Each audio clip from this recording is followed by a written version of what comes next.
Hi, what is the greatest surprise you can have on your health? Something, say, you get up, you try to stand, and you cannot stand on your own. Your thighs don't support your body weight, and you fall. You suspect through a history that probably it's an iron electrolyte issue, and you discover that it's not an iron electrolyte issue, but a platelet issue. Your platelet count has gone far, far down. Isn't that a surprise when you are mostly or generally asymptomatic?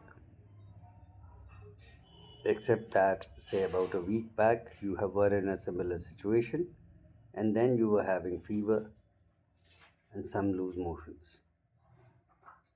You also discover that you are probably in a state of what is called as resistant vidal. So, what happens in resistant vidal that something like this can precipitate? Basically, when you have a vidal status, you have impaired absorption of iron, impaired absorption of vitamin C and B12 within the body.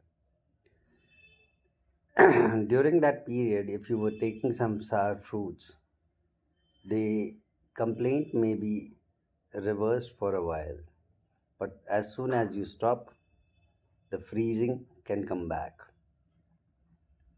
This is exactly what happened. And then you realize that your infection was not ordinary and you left it untreated in between. Result, longer medication, more complications, and surprises all your way. This is coming right from personal experience, not even of a family member but myself. And while I have had a history of dengue infection very early in my teens,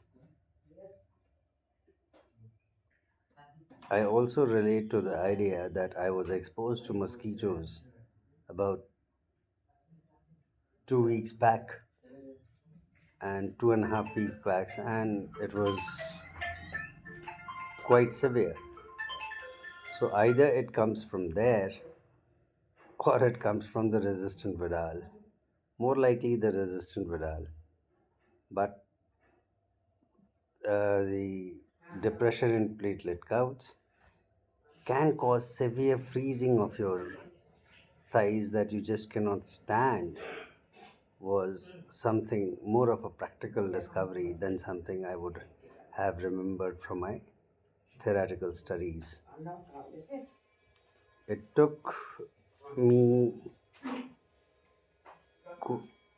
about 3 glasses of juices, quite a bit of fruits, walking around, a vitamin D shot, nano shot in terms of a liquid 1 times 60K units, and a calcium medication, not an injectable but oral, to revive to a point, and a platelet booster to revive to a point where I am moving around again.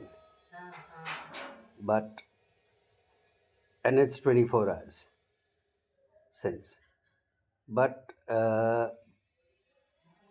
the pain still persists, and that is an indicator that yes, the platelet counts were affected by something, probably coming from a mosquito. So the probability also exists that there is a vidal, there is a dengue, or a chikungunya, or both.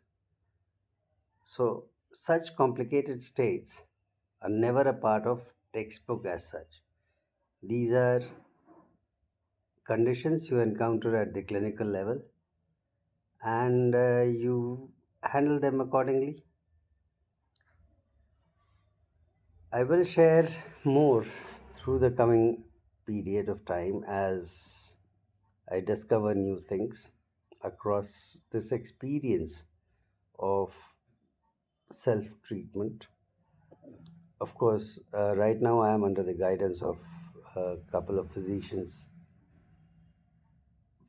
not myself, but at the same time, observations are definitely going to be something that every patient has, so I will also have. Thank you.